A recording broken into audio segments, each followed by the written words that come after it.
आपने हमारी इस ट्रस्ट में निकाला। हम एक और गेस्ट ज्वाइन कर चुके हैं, जनाब मोहसिन बेग साहब, बतौर सहाफ़ी वो एज एन ऑब्जर्वर भी देख रहे हैं इन पूरे इलेक्शंस को कि किस तरह से जो क्लेम्स आ रहे हैं सामने कि ये शफाफियत पे जो सवाल उठ रहे हैं, बाज़ लोग जैसे कि भी हसन इकबाल साहब या वो पूरा तबका जो कि समझता है कि इलेक्शंस बिल्कुल शफाफ हो रहे हैं, कोई इसमें ऐसा मसला है नहीं, और एक तबका ये भी है जो समझता है कि नहीं इसमें बहुत सी खामियां भी हैं।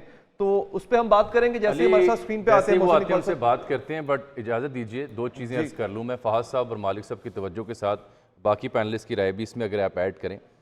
ये तो फ्यूचरिस्टिक बातें ना, ये कर देंगे ये हो जाएगा।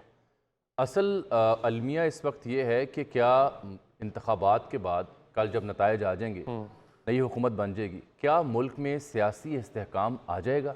क्या गवर्नमेंट इन पार सियासी इस्तेहकाम के लिए कोई वाज़ेह एजेंडा रखती है? और क्या गवर्नमेंट इन पार अपोजिशन के साथ, क्योंकि इकॉनमी सबसे बड़ा प्रॉब्लम है, चार्ट ऑफ इकॉनमी की दावत देती है?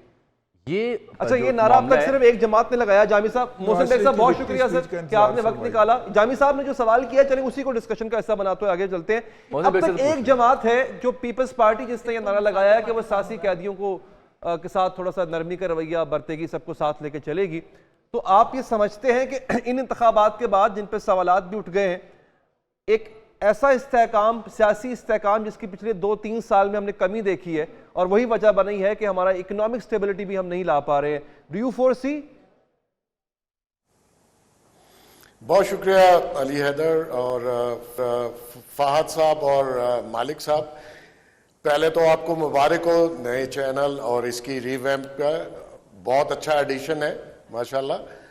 Thank you. देखिए, बेसिकली तो पॉलिटिकल स्टेबिलिटी अगर पॉलिटिकल गवर्नमेंट नहीं ला सकी, और कुछ लोग ऐसे हैं जिन्होंने पॉलिटिकल स्टेबिलिटी की गारंटी भी की हो, तो मैं ये समझता हूं कि गवर्नमेंट बनने के बाद पॉलिटिकल स्टेबिलिटी आएगी।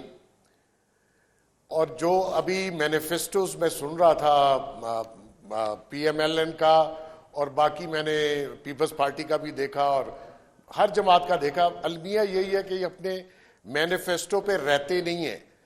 और अब तो खैर एक मैनिफेस्टो अनसीन भी है, देखिए वो इम्प्लीमेंट होता है या जमातों का होता है। तो मकसद ये है कि ये मुल्क को इलेक्शन से गुजर कर एक पॉलिटिकल गवर्नमेंट मिलनी चाहिए और पॉलिटिकल स्टेबिलिटी आनी चाहिए, मेरी राय में होगी। अब देखते हैं फरवा साहब, आपकी राय में ये हो पाएगा? क्योंकि देखिए ना, सवालात तो है ना, इंतखाबात जमातें जो सवालात आज कर रही हैं, कल को वो एहतजाज करती हैं, बाहर आती हैं, क्या वो पॉलिटिकल स्टेबिलिटी लाने देंगे? और अगर कोई सवाल भी अगर आपका कोई है, मैं इसमें मैं सवाल भी करना चाहूँगी, लेकिन कमेंट ये है कि पॉलिटिकल स्टेबिलिटी होनी चाहिए क्योंकि ये अब ज़रूरत है। हमने बहुत देख लिया, लड़ाई झगड़े, धरना, और फिर उसके बाद लॉन्ग मार्च, असम्बलियाँ टूटना वगैरह वगैरह, तो उससे कुछ हासिल वसूल हुआ नहीं। तो ये वो एक टाइम है कि इस पे एक पेज पे आना बहुत ज़रूरी है, क्योंकि पाकिस्तान को बहुत सारे क्राइसिस का इंटरनली भी एक्सटर्नली भी बहुत सारी चीज़ों का सामना है। तो इस पे अगर गवर्नमेंट, अपोजिशन और दीगर जमातों को, छोटी मोटी जमातों को साथ लेके चलेगी एक पेज पे, मैं ये नहीं कह रही कि आप फ्रेंडली अपोजिशन करें और सब कुछ ओके डोके है, ये सब चल रहा हो, लेकिन एटलीस्ट आप सबको किसी एक पेज पे, जैसे हम मिसाके पाकिस्तान गए थे, अब तो नवाज साहब की तकरीर के बाद ही पता चलेगा, तो वो करना एक बड़ा अहम नुक्ता है।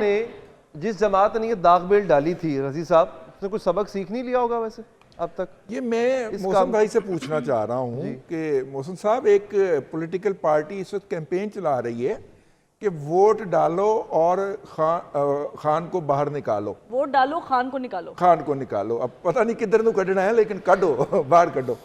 क्या आप समझते हैं कि अगर against all the odds vote डल जाते हैं उस तरह जिस तरह डालने के लिए कहा जा रहा है, तो वो जो अडयाला का मुकीन है वो बाहर आ जाएगा? अच्छा रजी साहब, ऐसा है कि देखिए जो पॉलिटिकल पार्टीज हैं, इलेक्शन पॉलिटिकल पार्टी लड़ती है, वोटर नहीं लड़ता। तरीके इंसाफ को पॉलिटिकल पार्टी उस अडयाला के मुकीम ने बनने नहीं दिया, और आज आप उसकी पार्टी का हाल देख लीजिए। अगर आप बेस कर रहे हैं वोटरों पे, तो वोटर और जो कैंडिडेट जो इन्होंने इलेक्शन में निकाले हैं, तो आप वोटर को डायरेक्ट नहीं कह सकते कि वोट डाल दो।